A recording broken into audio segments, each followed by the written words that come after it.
It's Monday, March 20th, 2023, and this is episode 279 of You Can Bet on That.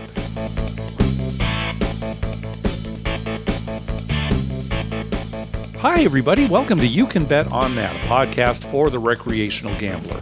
I'm Mark Duvall. And I'm Dr. Mike. Mike, I think our poker tournament went pretty well. Yeah, for you. Well, I'll tell you what, we got a lot fewer no-shows this time. Didn't you think that, Mike? I mean, based on what you saw at the tables? Yeah. So thank you, everybody, for, again, not registering until you knew for sure that you were going to participate. So that was great. Yeah, we did have a few no-shows. I mean, that's going to happen. I got some messages from some people. They said they slept in, things like that, and time change, that kind of thing. But, and one time I'll probably no-show, too. Oh, yeah, I'll get you up. Don't worry. Eventually. Yeah, I'm sure it'll happen. Mike, remember?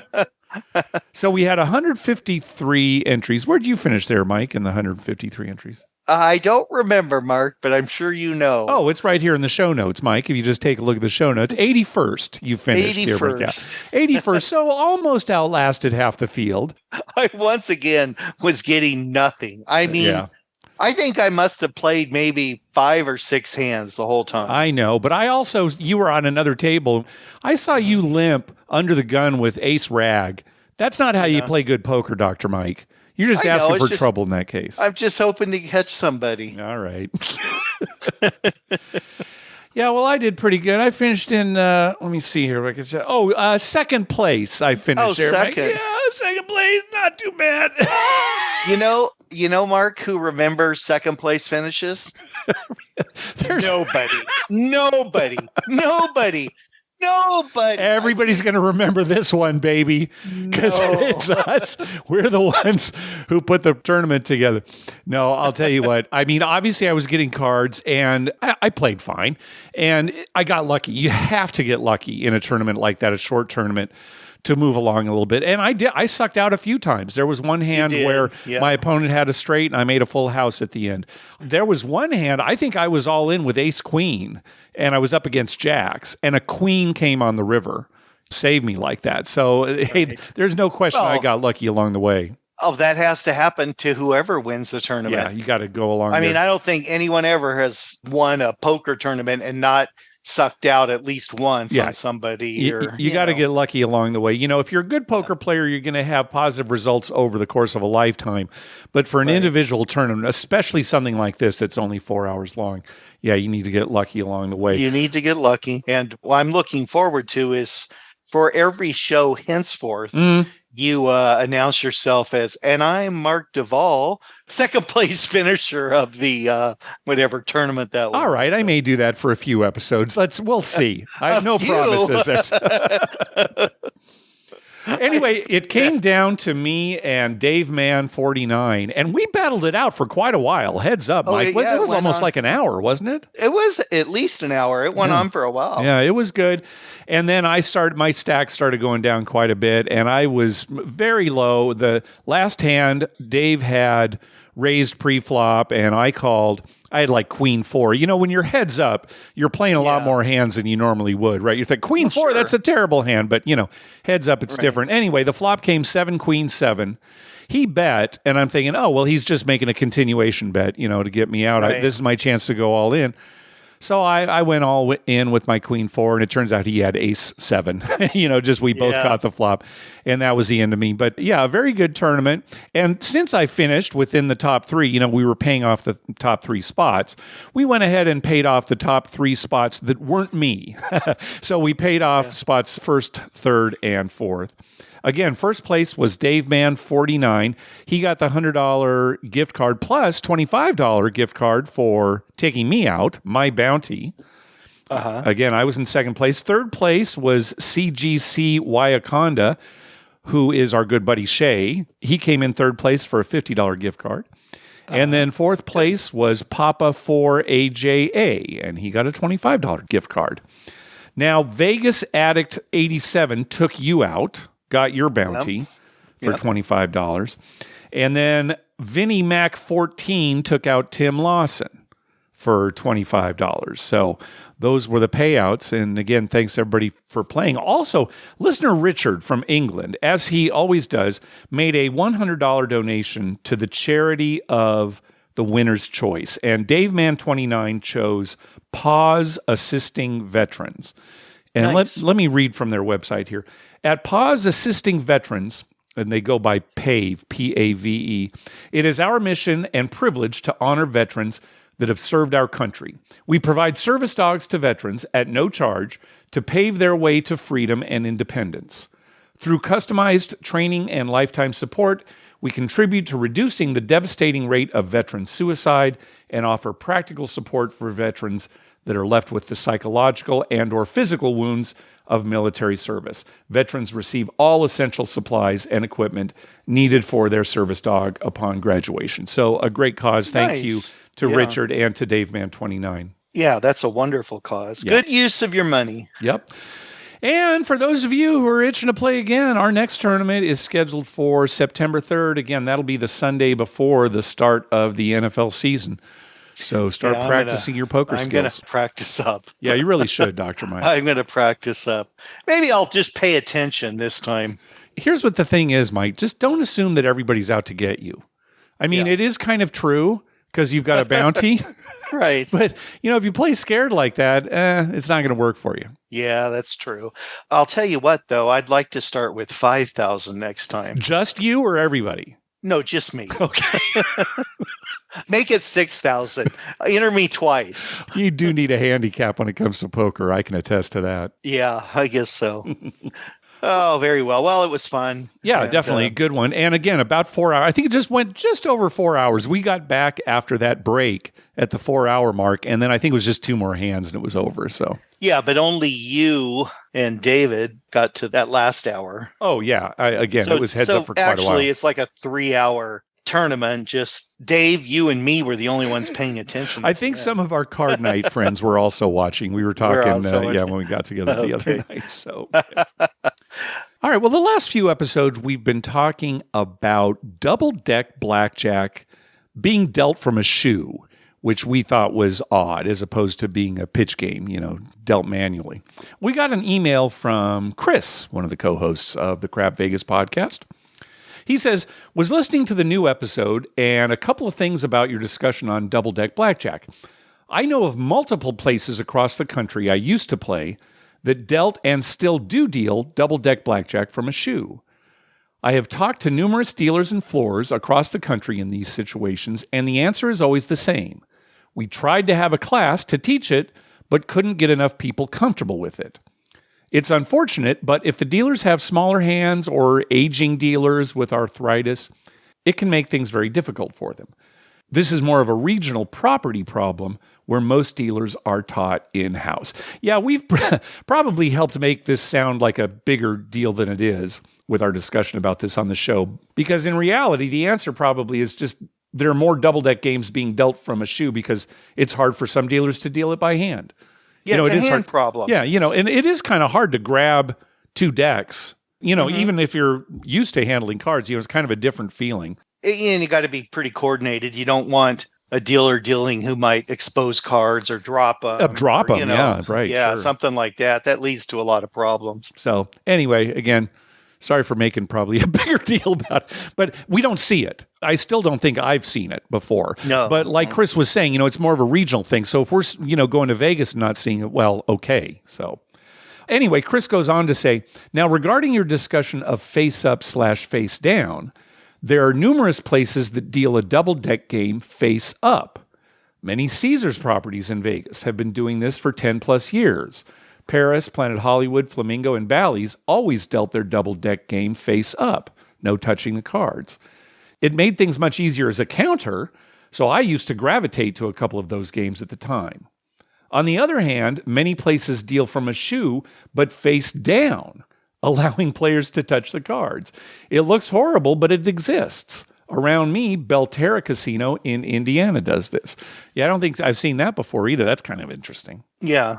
What's the reason for that? I don't know. Maybe card count. I don't know. Somebody's counting this. I mean, it is easier to count cards like Chris was saying. If all the cards are dealt face up, you can go through them really quickly. You don't have to wait till the dealer is turning over the cards to see what the results are. You get your count all the way done before the hand is completed. So I don't know. I guess that could be. Ultimately, it's the same game. So if you're not a counter and you're just a good blackjack player playing basic strategy, there's going to be no different. Maybe the amount of time it takes to deal the game, but again.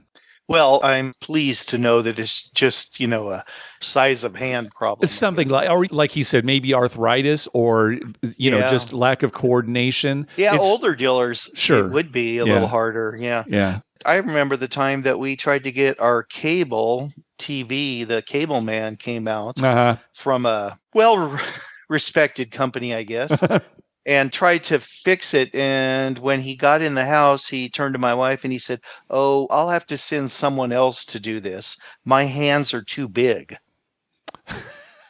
That's what he said. Really? To what? To work on the cable. I don't know, I guess. Well, what was special about your situation? I mean, if he's going out to these service calls, my hands are too big. Mark, to this day, we still don't know what that was about. My hands are too big is exactly what he told her. No, I don't. And then a day later, another guy who was shorter and smaller came out and did it. It wasn't the cable guy, Mike. The guy who showed up was just hoping to enter a house where he could make a quick robbery, tie up the people, things like that. But then he saw you and your wife there and it's like, no, this is no good. Made up some excuse. The guy who came the next day, that was the scheduled appointment. That was the scheduled appointment. Yeah. That was his excuse. I can't rob you. My hands are too big. Yeah. Only he fibbed a little bit and said, I can't hook up your cable. My hands are too big. Oh, we still laugh about that all the time. So just a FYI for all those people out there who might want to get out of doing something, whether it's a house chore or work or something, just can't do that today. My hands are too big. I think that had to be his excuse every call he went out on. Yeah, Hi, my hands are too big. My hands are too big. Sorry, there'll be another guy tomorrow. Next call, my hands are too big. Hey, Jerry, you got back from all your calls pretty quick. Yeah, my hands were too big. Yeah, all done for the day. All right, let's move on to something even funnier. Mike, have you heard about this? Possible WWE wagering, World Wrestling Entertainment. So let me just read to you these key points that I copied from the CNBC.com website. WWE has held discussions with state gambling regulators to legalize betting on scripted match results, sources said. WWE is working with the accounting firm of Ernst & Young to secure match results so they won't leak to the public. WWE creative executives don't plan to inform wrestlers who will win until hours before a match. WWE aims to have major sports betting companies offer bets on high-profile matches. Now, Mike, if you were a major betting company, would you want to take these wagers? Absolutely not. It is the stupidest thing I've ever heard, Mark. Good for them. Bar none. Good for them for trying. One of the arguments they were using was, well, you can bet on the Academy Awards. Well, okay. In some places, you can bet on the Academy Awards. Not like you can walk into a Vegas casino and bet on the Academy Awards. Right. And second, they don't take a lot of money on those bets. Those kinds of things because, somebody could be in the know. I just can't imagine wrestling fans being interested in doing this either. But I guess I can't blame them for trying. Right. Can you imagine, though, a few hours before the guy knows he's going to win, the other guy knows he's going to lose? Yeah. I mean, what's to stop them from texting their friend or whoever? I mean, you'd have to put like $10 limits on it or something. Oh, yeah, that's the thing. It would be a novelty kind of thing. And who knows? Maybe these books would actually be interested in it to get people into sports betting with these novelty bets. I don't know. Well, yeah, that's just crazy. All right. Well, if you're looking forward to betting on wrestling, keep your fingers crossed, but don't keep them crossed too long. They might get sore. Look looking forward to betting on wrestling. Yeah, I really need that wrestling betting.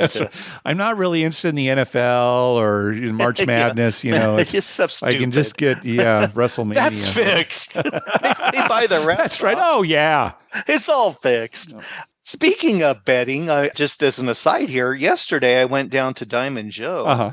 And it was packed, Mark. Yeah. I mean, literally packed. Yeah. And the dealers were like, yeah, it's been this way since Thursday. Yeah. So, Thursday, Friday, Saturday, I'm sure today it's packed again. And one dealer, I didn't even think of this. And one dealer said to me, he said, yeah, I sure wish Minnesota would get sports betting. I said, oh, yeah, why? And he's like, oh, because then they wouldn't all come here. Because it's like, they got to go somewhere, right? So people in Minneapolis and most of Minnesota just head down to Diamond Joe. It's the first one across the border. So an employee was saying they don't like how many people show up. I mean, it's good for the company, right? It's from their standpoint, though, it's like, this is a lot of work. Wow. I mean, the craps tables, 2 live craps tables and 1 video were all full all day. Yeah. We, had like 9-10 people on the side. Yeah. Because, there's a lot of young guys, like I'd say men between the age of 21 and 30. Yeah. And they come down there and they're betting on the games, and the games are all on TVs there and stuff. Right. So they're watching the games, they're drinking, and they're, then they play craps or blackjack or whatever. Yeah. But I didn't think about that. I'm like, that'd be better for me if they had, you could make your bets in Minnesota and then drive down and play craps. That's right. Oh, if they legalized craps in Minnesota, then you wouldn't have to go down there at all. No, it could go like 40 minutes away to a casino. All right, let's talk about March Madness a little bit more at the end of the show. But for now, Hey, thanks to everyone who's been clicking through our Amazon link. Remember, whenever you're going to buy something through Amazon, please go to our page first, youcanbetonthat.com, and click through our Amazon link towards the top of the page. All right, let's move on to some voicemails. First up is Nick. Hey there, Mark and Dr. Mike. I had to reach out and say thank you for making a donation to my son's Jump Rope for Heart Kids Heart Challenge that they're doing through their PE program this year at school. They're learning all about heart health, and so they came home and talking about, hey, who could we ask to see if they'd like to donate to this great cause? So we did the normal thing. We emailed, grandma and grandpa, aunts and uncles, and then my son said, what about Mark and Dr. Mike? And made me laugh because you guys are one of the podcasts that I can listen to in the car when I'm taking them to and from school. So I thought it was hilarious. They wanted, to reach out to you, and lo and behold, you guys donated, and we could not be more thankful. So thank you guys very much. Maybe you could put a link in the description to my kids' Jump Rope for Heart page, and maybe if some of your listeners want to do it, they could also make a donation too. I would say I did learn how to do hands-only CPR as a skill through the Kids Heart Challenge with my kids, so I encourage all of your listeners, if you don't know how to do hands-only CPR, it's a great life-saving skill that you could do, and you could maybe save a life one day too. To bring it back to the Vegas podcast, my wife and I are taking a trip to Vegas this summer as a 10-year wedding anniversary, and really looking forward to it. I was wondering, what are your favorite couples gambling things that you can do together? We're going to see some shows and things, but we definitely want to do some gambling and do it together. So what's your guys' favorite thing to do with your significant other as a gambling? And we're definitely going to put some money down for you guys too. And hopefully we hit and we win, and that way we can make that donation right back to you guys there. You can bet on that. So I hope you guys have a great day. Thank you again for donating to my kids' Jump Rope for Heart page. Have an awesome day. All right. Thanks, Nick. Yeah, we're the podcast you can listen to with your kids. Yeah. To learn about gambling. Well, you got to start at some point. You do have to start at some point. Ask any gambler out there. They started at some point. And why wait? I mean, you should be ready to go the moment you turn 21. So, yeah, again, you're welcome, Nick. We will put a link to your son's website there for the donation of the American Heart Association. Again, another great cause. I got one question for Nick. All right. All of the 4, 5, and 6-year-olds and some of the 7-year-old kids at school, when they're learning to jump rope, they do it backwards. So this is something you've experienced working with kids? Yes. And I was asking one of the coaches, why do they do that? And he said, God, I don't know, but every kid does it. They start off back, instead of the rope going towards the front of them and then around back, they go to the back of them and around front, like backwards jump roping. Well, now, are you talking about solo jump roping by yourself, or where you've got like two people on each side? No, solo jump roping by yourself. I am not familiar with that. I don't know. Yeah. It's weird. It's like when I was a kid, you knew how to jump forward. You knew how to jump backwards, right? Yeah. But I don't remember starting off the very first time going backwards. That's something I haven't heard of. And the coach didn't know either. No, he's like, yeah, we see it a lot, and I don't really know why. So, I don't know. Maybe it's easier to go backwards. I don't know. All right, Nick, if you have any information that can help Dr. Mike out here about quote unquote backwards jump roping, please let us know. It's the only thing I'm really don't have a full grip on, Mark. Everything else in my life, I pretty much got worked out. Yeah, you certainly do, Dr. Mike. Well, he's asking about couples gambling here. So, I mean, it's going to depend on how much your significant other likes gambling. So, like, for example, my wife, she kind of likes it. But it does not necessarily, like when we're playing craps, she doesn't really want to play. She just wants to watch me play. And what I end up doing, actually, I get so uptight, I just give her a massage while I'm waiting on rolls. It's interesting because it's hard for me to give her a massage at home because I'm just so antsy. I've always got stuff going. But it's easy for me to do it at a craps table because, like, come on, roll the dice, and I'm just nervous. But some other suggestions, there are a lot of slot machines now that have big chairs for two people to sit on. Even those individual craps machines, the cylinder craps, a lot of them have big wide seats so you can do that together.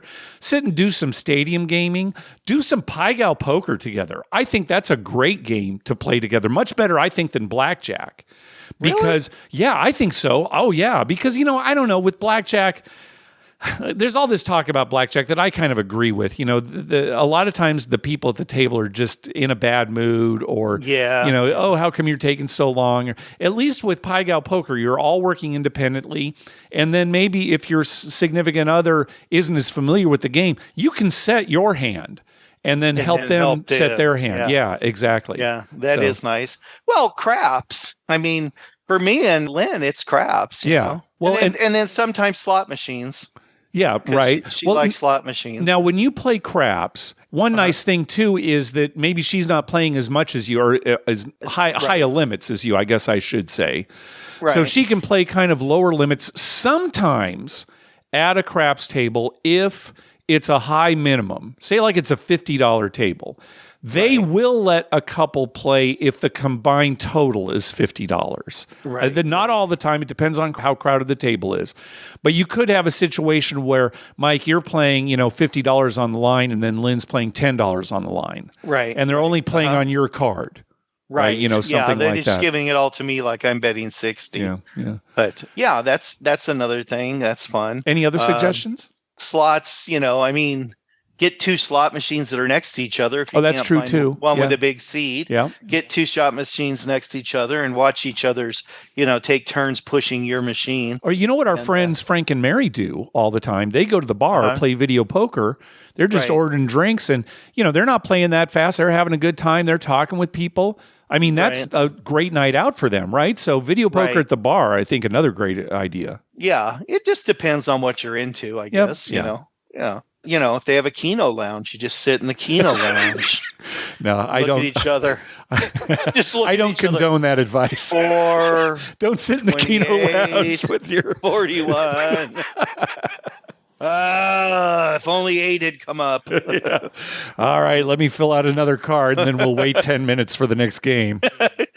Well, you have plenty of time to massage each other.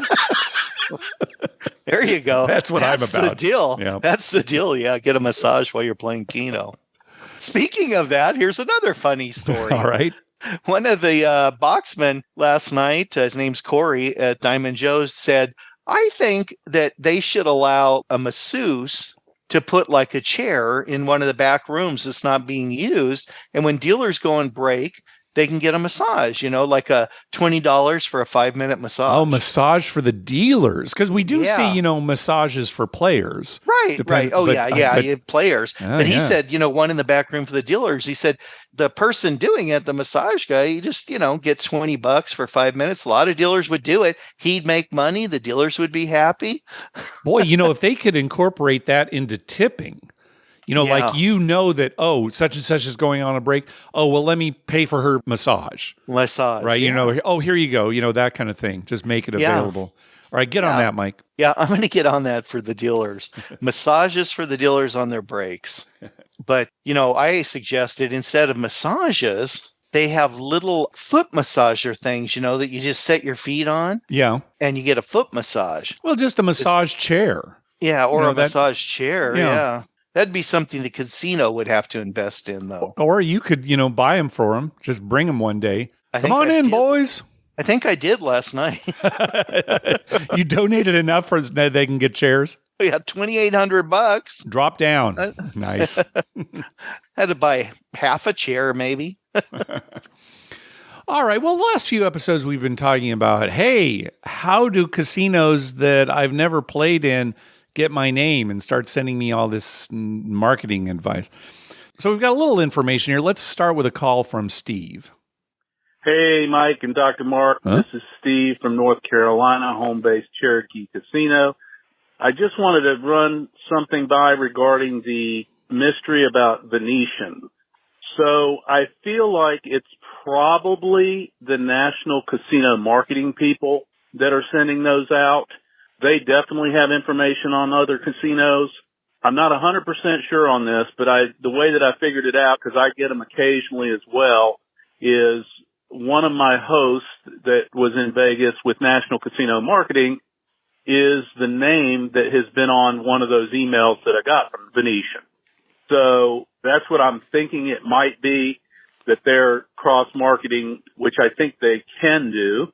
I know I have one in North Carolina that is that way, and they can definitely market to different casinos. So just wanted to throw that out there. Might be what's happening. Thanks for the show. Love it. Talk to y'all soon. Yeah, if you're working with an independent host, that is a host that doesn't work for a specific property, that definitely makes sense, right? They're going to want to try to get you deals from all sorts of places. The better the deal, the more likely you're going to go. So certainly that makes sense. But yeah, this turned out to be a popular topic with a lot of our listeners. Here's something interesting. We got an email from listener Eric regarding the Venetian Las Vegas offers that your callers have been getting lately. I might have found the connection between them and Caesars. Apollo acquired the Venetian and Palazzo in Las Vegas from Sands in 2022. They also previously owned Caesars Entertainment, and from the press release I sent you, they're partnering with a real estate investment trust that still owns part of Caesars. I wouldn't be surprised if they are targeting players from their old Caesars players database and luring them into Venetian to make the numbers look better for upcoming quarters. I don't know if that's the answer, but there is definitely a connection between the two. Okay, so that's some speculation. Beyond that, if you're a host that maybe changes properties, you're not necessarily supposed to take the players list with you. But that's not to say that some hosts don't, or, have gotten a relationship with these people where they've got their phone numbers, that kind of thing. So, yeah, that could be some of it too. Yeah, it's a very complicated process. Well, here's a voicemail from William that might actually finally explain the whole thing. All right, good. Hey, Mark and Dr. Mike, this is William from Fort Worth. I was hoping I could help with the flyers or the mail-out confusion. So I just opened my mail and I had a flyer, and it was from Red Square in Moscow, and it said, if you will play $100 at the Hippodrome in London, if you'll do that, they'll stamp it, and then if you take that to Vegas, when next time you're in Vegas, at the Barbary Coast, but the Barbary Coast was crossed out with a line, like a kind of a thin marker, like a permanent marker, Sharpie, and it said Cromwell, then you'll get $300 in chips. It was clarified, no slot play, but it had to be table play chips, and it was one use only. So hopefully this helps with the confusion. Take care, guys. Bye-bye. Okay. William, I think you figured it all out there. That sounds about right. Yep. Red Square. I like that he's getting the mail from Red Square. Red Square. Russia, yeah. This sounds like one of those scams that come out of Russia or God knows where. Oh, it does. Seems like a scam. You don't think that something from Russia telling you to go to the Hippodrome and then being able to get free play at Cromwell is legitimate? You think it's more of a scam? Well, I'm trying to think where they're making their money in this situation. I've kind of always believed anything from Barbary Coast was a scam. That's kind of what I always thought. Oh, that's so great that it's Barbary Coast. It's not Bill's Gambling Hall, which was the last iteration. It's Barbary Coast. Yes. It's Barbary Coast. Yeah, I got one from the Maxim the other day. And oh, good old Maxim. Yeah. All right. Well, I'm sure this topic will continue to be an interesting one amongst our listeners. Well, we got to thank William for getting it all cleared up. Thank you, William. So. All right. Next call. Hey, guys. It's Jeff from Los Angeles. I was wondering about the popularity of craps kind of overseas. You had a few trip reports from people overseas. Am I saying it right? The Hippodrome. And they had to hunt down a craps table there. Is craps kind of an American game and not so popular overseas? Which, makes sense. I wouldn't expect to find a chemin de fer table anywhere at a casino I go to. If I went to Monaco, would they have craps there, or is that too lowbrow for that place? And how popular is the game, do you feel, kind of in America? I know certain games are kind of popular in certain places. I heard Michael Shackelford once said, if you're looking for Spanish 21, it really doesn't exist in Vegas. He thought it might be one table at the Venetian, but he said other than that, it's kind of not in Vegas anymore. And not from him, but I heard somebody else make the comment that Spanish 21 is so popular in the state of Washington and their casinos that you'll find more Spanish 21 tables than blackjack tables. So games do, I guess, vary from district to district, and really wondering how popular craps is kind of worldwide. Anyway, keep up the good work and take care. Bye. Yeah, game popularity definitely can be different in different regions. When it comes to craps, it's definitely an American game, not nearly as popular overseas. And a lot of that... You'll barely see it in the Asian countries. Yeah, right. A lot of Europe, you won't see. Well, even other English-speaking countries, right? Maybe a few tables in England, a few tables in Australia. Right, just a few. They don't have it's not like here where you could walk into a casino in Vegas or Atlantic City and see 10 or 12 craps tables. Yeah. A lot of the popularity stems from the troops in World War II playing craps. It really caught on with them. It was easy to just have a pair of dice on you and, get a craps game going. And so that's why it became popular in the United States and has stayed popular. Years ago, when we were first starting the podcast, we were talking about, well, is craps kind of, slowly dying out?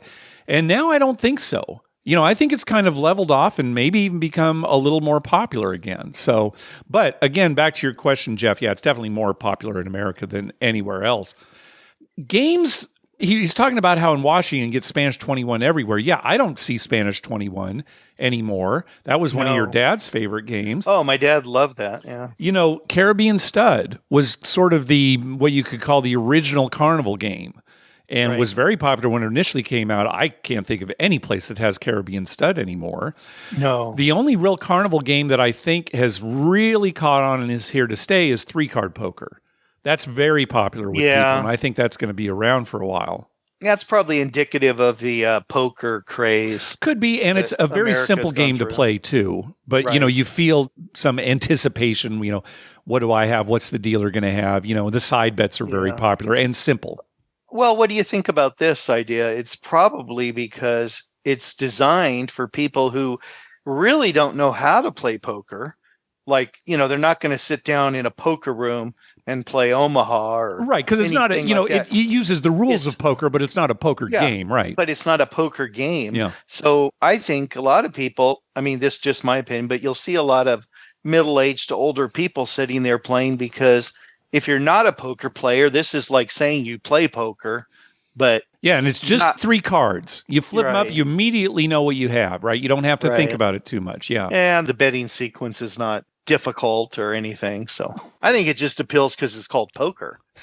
That could be too. But again, getting back to the question, craps, it's an American game, and you won't find it in many foreign casinos. Well, of all the games, and now I'm saying this, I know people might think I'm biased, and maybe I am, but from all the games in a casino, I find craps the most exciting, the most enjoyable. I do too. I enjoy it more than other games. That's not to say there's a lot going on. Yeah, right. The action's kind of nonstop. There's no shuffling a 6-deck shoe or something where you just sit there. Right. There's no, like on a roulette table, the spin, and then they got to clear off and pay off, and you're just sitting there waiting to make your next bet. Yeah. It just seems to me like it's the most fun. And you can talk to people. That's actually encouraged.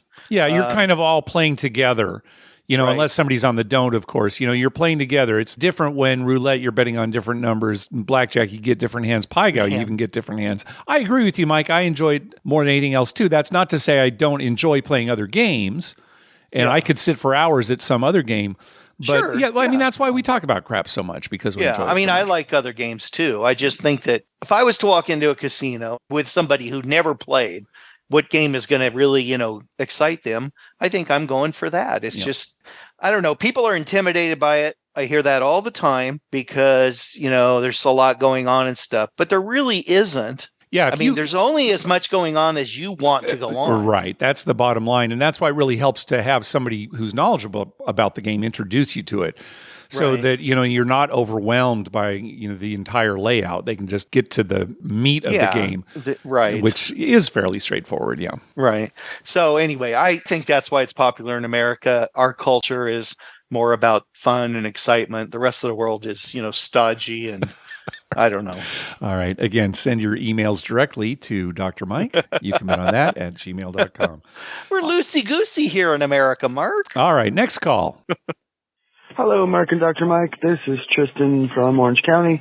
I'm calling on the morning of the 15th to give a hearty thank you to Mark and Tim Lawson, actually, for shaming the hell out of Vinny Jens and Big Joe, and now they're back. I refreshed my podcast this morning, and there was a new episode, and I'm so happy because I just finished my second re-listen of that podcast, and I'm like, oh, now I don't have any more to listen to, and there it was, episode 52. It's a miracle. All right, that was it. I'll be going to Vegas in the next 2 weeks, and I'll call back after that. Thanks, bye. All right, well, good luck on your trip, Tristan. Yep, the 7 Out podcast is back. The latest episode, give it a listen. Vinny Chen seems a little discombobulated. It is a pretty funny listen, because especially for Vinny trying to get back into it. But they're back. Evidently, you and Tim Lawson are the instigators of that. Well, I'll give it more to Tim, because he had that one episode where he invited Adam Bauer and Vito and Vinny Jens to the show, and was, I was in the comment section kind of trying to shame him into, hey, come on, Dr. Mike and I do a show every 2 weeks. How hard can it be? So maybe that contributed to it a little bit. But yeah, it's great to have them back. I should call Vinny up and give him a lesson about not bowing to pressure, So you're saying they shouldn't have come back? No, I'm glad they came back. It just shouldn't be because you pressured them into it. Oh, okay. Because me, I don't get pressured into anything. So, I see. Okay. So really, what you're saying is Vinny should have said, well, I was planning on talking Big Joe into reviving the show, but with all the pressure I got from Tim and Mark, we're not going to do it now. Yeah, right. Okay, I got you. Yeah. Next up is Kevin. Hey guys, it's Kevin from Wisconsin. One quick cautionary tale for your great fan base.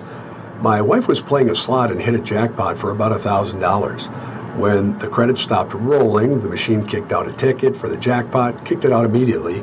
After taking a few pictures, we whisked the ticket away and went over to the voucher machine to cash it in. I think we got a soda or something and just started laughing at her luck and texting a few friends and stuff. When reviewing the picture, we noticed she still had $221 left in the machine. We left the game prematurely without taking all the money. Well, good thing we took pictures. We were able to show the machine win, the ticket timestamp, and the remaining credits to casino personnel to prove our mistake. It's pretty cool to watch slot security monkey with the machine, replay the wheel spins, and verify all the information collected during the session. Ultimately, a suit grabbed her information and told us they will try to recoup the money after reviewing the security footage. If they couldn't find the person who took the credits, well, we were out of luck. The end result is good. They found the guy who took our credits, and my wife is going to get her money back. It took them 2 days to get back to us, but again, all's well that ends well. For your listeners, just remember that sometimes on significant jackpots, slot machines will issue a ticket with the win immediately and keep the remaining credits in the machine. I think it's pretty common, but wife and I haven't experienced that before. I've seen it a couple times on YouTube. I have basketball when you guys are in Biloxi, so we can't meet you. Have fun. I threw in a karma donation for a business trip in Vegas this week. Yes, I said business. My company's having a sales meeting at the Rampart. Take care and keep those rolls fast and those losses slow. See ya. All right. Well, good luck if you gamble at all when you go to Vegas, Kevin. Thanks, Kevin. He will. Yeah, this is great advice. Now, what happens is some machines have a maximum balance that you can have on at any point. And if the balance goes over that amount, the machine will automatically print out a ticket for a partial amount of that balance. Now, it doesn't have to be when a jackpot hits. It's more likely to be when a jackpot hits, because it very quickly will increase the balance. But, even maybe you were just slowly, winning $5 at a time, $5 at a time. If it gets above that maximum balance, it will automatically spit out a ticket for some of the balance. So you have to be aware of that. Anytime a ticket comes out automatically, make sure you look and see what the balance is, because chances are there still is money on that machine. Yeah, it's to your advantage, actually, that it spits them out, right? How so? Well, then you pocket that, and this is just conjecture, but it's kind of like, put that in your wallet, continue playing with what you have, and you walk away with some money. I guess. I think it's actually more confusing. And what happened to Kevin and his wife, that's what makes it confusing, right? They hit a jackpot. They assumed, and I would too, they just assumed, the jackpot, since we hit it, it's paying us out with everything. And that's not the case. It just so happens that machine went above the maximum balance. So no, I'm not sure what the logic is behind there being a maximum, but I wouldn't say this is to your advantage, no. Well, there has to be some reason. I'm sure there is some reason that they, the casinos don't want huge balances to accumulate on slot machines. I'm sure there is. I can't think of what it might be. They certainly don't want to have what happened to Kevin happen, because that's a lot of work for them. Oh, yeah, right. So, why, that. Yeah. Anyway, be aware of it. Yeah. My brother has mentioned that quite a few times, where the machine spits out stuff to him all the time. It's happened to me on bubble craps. Let's say I'm playing the don't, and I have a bunch of bets that win suddenly because a 7 came up. Right. There have been times where it's gone above that maximum value, and it's printed out a partial ticket. So, yeah. All right. Well, this is another thing for us to investigate. No, I'm not. No, there's no more investigation. I'm not curious. Oh, it's going to start a big thing. William's going to call back and explain to us. That's right. The machines are made in, Zambia or somewhere, and it's all some fraud. All right. Next call. Hey, guys. This is Eric from East Tennessee. I took the annual trip to Tunica for Valentine's Day. Stayed at the Gold Strike. Give y'all a little heads up. The Gold Strike is no longer MGM.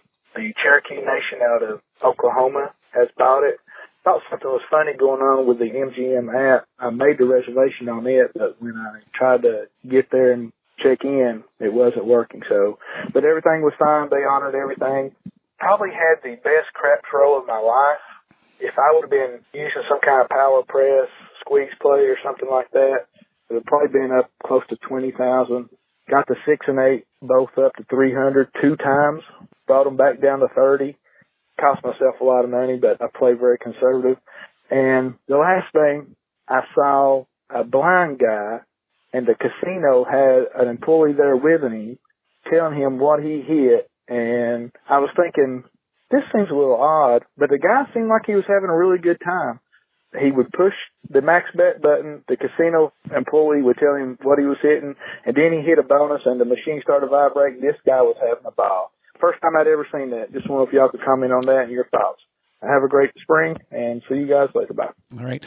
Yeah, I've seen blind players playing poker on TV, And they usually have a partner there as basically as their eyes that tells them, what their down cards are, what the board is, that kind of thing. They're not allowed to help with strategy at all, obviously, because one person to a hand, but they're there to kind of do that. I remember also when we were doing a craps lesson at Golden Gate, there was a couple there who were legally blind. They could see some, but they were clearly legally blind, and they were playing craps and having a great time.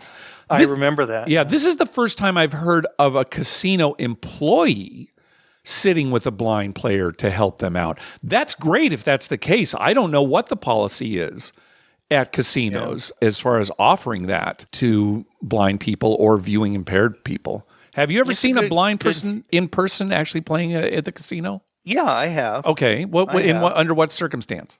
Well, with somebody with them. It was at craps. It was craps. Okay. Yeah, so it wasn't like they're giving away any information or anything. Right. But it was a friend or an acquaintance, somebody helping. It wasn't somebody who worked for the casino. No. Yeah. It was like, his caregiver or buddy or cousin, I don't know. But he was just telling him what he wanted to bet and, what was the roll. And the guy would say, this is the roll, kind of like I do for you sometimes. And thanks, Dr. Mike. You're my helper, doctor.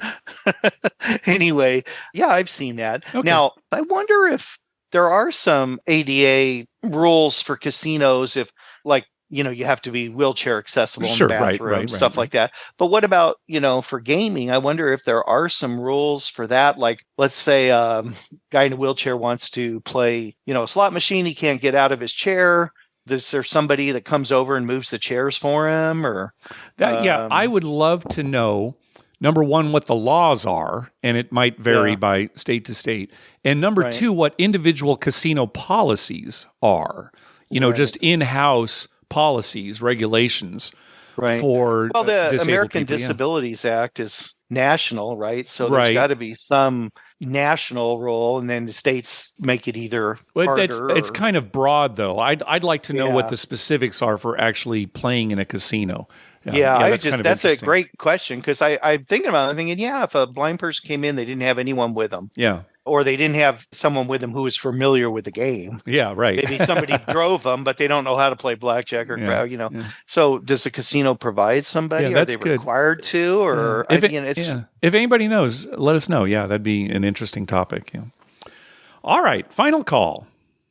Hey guys, Nathan from Sacramento here. Hope everything's all well with you guys. This, I hope, is kind of a good retro story for all the longtime listeners. I took my time catching up on the old podcast, not for any other reason than wanting to listen to you guys while I drive at least a lengthy distance. I really enjoy the show, so it makes the time go by faster. But anyway, I was listening to an old one during COVID, and you guys started talking about a Twilight Zone episode, the one where William Shatner gets fortunes from the napkin holder. Well, my great-grandfather invented that napkin holder. It's called Ask Swami. And my grandfather ran the route for years. How that relates to gambling is I've followed it on eBay for probably almost 20 years, trying to buy one because it has my grandfather's name on it and stuff. And they were always so expensive. Well, I watched it go from around $200 to now around $500. And last year, 1 week at Caesar's Palace, I had a very good trip. And the first thing I did when I got home is bid on one of those and outbid everybody and got one of those exact napkin holders. So, yeah, I have one now. I just thought it was funny because you guys were talking about it. On a different note, been going to northern Nevada, and all their crap tables are 25 minimum, and nobody's playing. On a Saturday night, you get some play, but other than that, it's been all bubble craps, and I don't know what they're thinking. Why have the limit so high if nobody plays? But anyway, I guess they know more than me, so... All right. Talk to you guys later. Thank you. Bye-bye. Yeah, there's always a lot of talk about, hey, why aren't they lowering the limits? Because nobody's playing. And certainly, if literally nobody is playing all night, they're not making any money. They should be lowering the limits.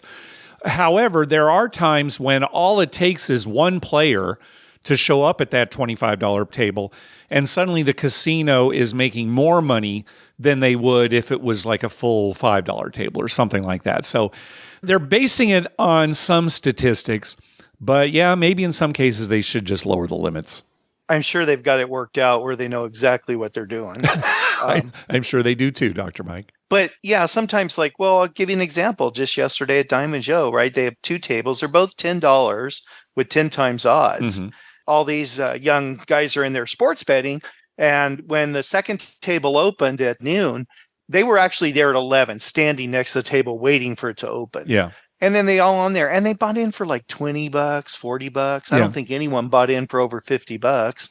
And so, they're putting $10. They're not taking odds or anything. And, the other table too, there's plenty of people who are betting well over $10. There's people betting, like me, $50 on every number or something. Why not just make a $15 or a $25 table? Right, if they're both packed. And they didn't, the whole day? Nope, never changed it. Huh. Never even went to 15. Yeah, and okay. I was thinking, I would have made that table where the young guys were 15 or 25 or something, opened it. And then people like me or somebody else, they'd move over there, right? Yeah. And then let those guys fill up the $10. Is this weird? I don't know. It's great for the low rollers, and they're having a good time. And I personally, I don't care because I'm going to bet what I'm going to bet. Doesn't matter what the table is. Yeah. But, from the casino standpoint, I was thinking, God, there's all these people here. I just up the limits a little bit. Yeah. Even 15, Right. Just go to 15, see what happens. As far as it'd fill up. It would have filled up yesterday. Yeah. What's interesting about Nathan's great-grandfather creating the Ask Swami machine, it was actually called the Mystic Seer on the Twilight Zone episode, but the concept the same. It's a napkin holder, and you ask it a yes or no question. You know what is interesting about that episode too, Mike? Maybe there's nothing supernatural going on. Some Twilight Zones, it was clear that was science fiction or supernatural. Right. But here it's like, it could all be just in William Shatner's character's head. Right. There's nothing. So it makes it kind of an interesting episode. Yeah. No, he was in two of the best episodes of Twilight Zone ever. That's right. This one is kind of the lesser known one. And the more well known one, of course, is the one where he sees like a gremlin on the wing of a plane. Yeah. So, yeah. Oh, William Shatner. He's still around, baby. Yeah. We saw him live. We were at Comic-Con. We went to one of his sessions. So, yeah, he's something. Yeah, well, we saw him at the Star Trek convention in L.A. Oh, that's right. It's so fun because, when you go to see William Shatner, it's all about William Shatner. William Shatner, right. Oh, Lynn can't stand him. She's like... Lynn's like, he's so conceited and he's such a terrible actor. And blah, blah, blah. She goes on and on about it. I'm like, it's Captain Kirk. Oh my God. Of course he's conceited because he's Captain Kirk. And, his acting ability, hey, he was Captain Kirk, baby. Yeah. Nobody can dispute that. That's and right. T.J. Hooker. So, Well, one more thing before we finish here. Blackjack Apprenticeship has published a book called Tales from the Felt. Let me read from their website here. In this beautifully illustrated coffee table book, 21 infamous card counters go on the record to share their first-person, never-before-told tales of adventure, intrigue, and loneliness on the path to beating the game of blackjack. And the reason we're bringing it up on our show is they go on to say proceeds from this book are being donated to help those affected by problem gambling. So again, another good cause. Go check it out. They're not paying us anything. I got an email from them and I thought, okay, well, this seems like a good cause, so we'll pass the information along. I'll post a link to it in our show notes. Probably very interesting too. I mean, can you imagine? I love when you were reading that about, adventure and intrigue and stuff, but the loneliness. Oh, yeah, too. Right. Yeah. Oh, my gosh. That's a very lonely A lot profession. of APs talk about, being on the road and just hotels over and over. Nobody's with you. You can't, lament. That's why a lot of people prefer to play in teams, just for the camaraderie. Right. Yeah. Right. Yeah. Going to a place where you don't know anybody. Well, how fun was it for you going to Vegas by yourself to card count? Well, I only did that for a couple of days. It was okay, but I couldn't have done it for any longer. I mean, I realized that when I was doing it, it's like, okay, ultimately this isn't for me. Yeah. Can you imagine doing that 5-6 days a week for, a year. No, and the lows, you're going to go on terrible losing streaks, even if, you're counting perfectly. So, yeah. Right. All right. Well, that's going to do it for this episode. We want to thank some people for some recurring donations. Robin from NE Time Gambling, Nathan, Brian Dancer, Brian and Sarah, and Josh. Thank you very much for those recurring donations. We also got a donation from listener Shay, who finished in third place in our tournament. Karma donation for a trip at the end of March to Laughlin. Continued appreciation for what you do. Oh, good luck on that trip. We also got a donation from friend of the show, Miguel. You can bet on that karma donation for my Vegas trip tomorrow. More to follow after my big win. Well, I haven't heard back from Miguel, so I don't know. Might not have had that big win. He's a friend of ours. Yeah, he is. Also a donation from Nicholas. Karma donation for a March Madness trip. Love the show. Oh, well, hopefully you're having a great time there, Nicholas. Yeah. Also a donation from Michael. Karma donation for a golf weekend and gambling. Thanks for all the great podcasts. Again, good luck, Michael. A donation from Scott. Karma donation from the great state of North Carolina for upcoming golf, craps, and poker trip beginning on March 19th. And that is the day that we are recording, March 19th. So again, good luck on your trip. Starting today. Yeah, he's probably, how could he lose? We're recording today. That's right. Also a donation for our good friend Kevin that we heard from earlier for some good luck in the desert. Well, good luck to you, Kevin. And finally, a donation from Anthony. He did not leave a message, but he and I exchanged a few emails. He's a relatively new listener, so thank you very much, Anthony. Hey, be sure to check out our TV listings showing all the gambling-related shows coming up within the next 2 weeks at youcanbetonthat.com/TV-listings. And our list of gambling-related movies at youcanbetonthat.com/movies.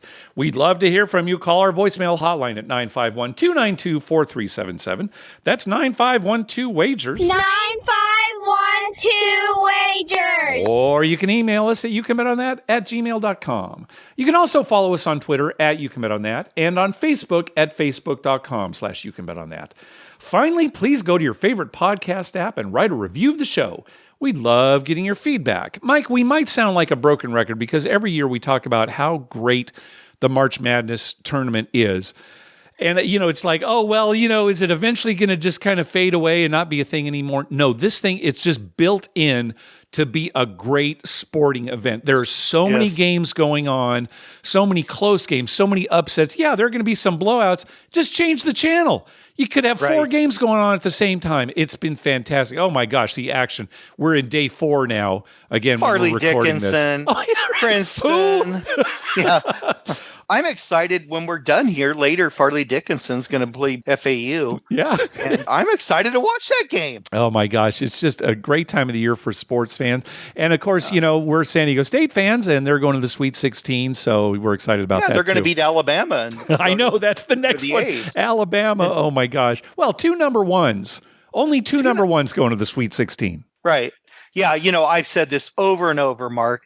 Best sporting event in the world. Yeah, I have to agree. I mean, you can say what you want about the World Cup or the Super Bowl or the World Series or any of those things, but they're like one game a day, right? Right. Super Bowl's just one game that day. There is so much going on, especially these first 4 days. Yep. Yeah, the first 4 days of March Madness are crazy. And even the second weekend, there's, when it's down to 16 teams, there's still a lot going on. Yeah. You can just watch basketball all day. But yeah, there's just, the upsets. It's just crazy. Yeah, fantastic. Think about it. Farley Dickinson beating a number 1 Purdue. Yeah. Is kind of like saying that Vatican City's soccer team beat, Brazil.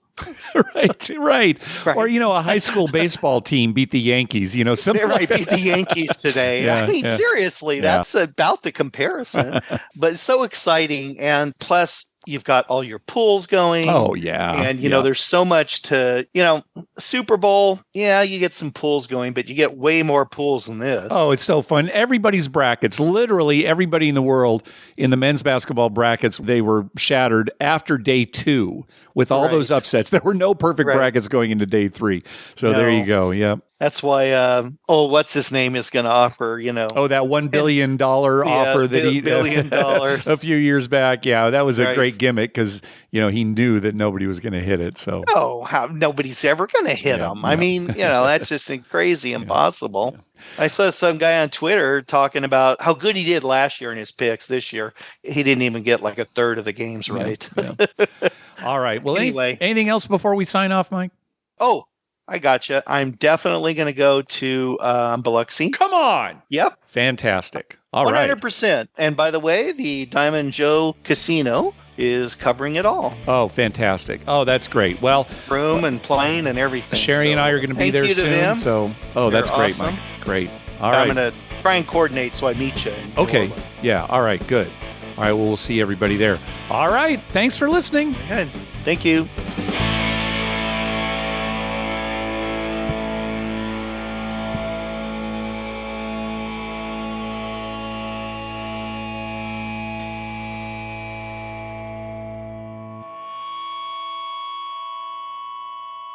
Did you guys see me? I was on fire tonight. Man, I can't wait to get back to the shore. God, I love gambling!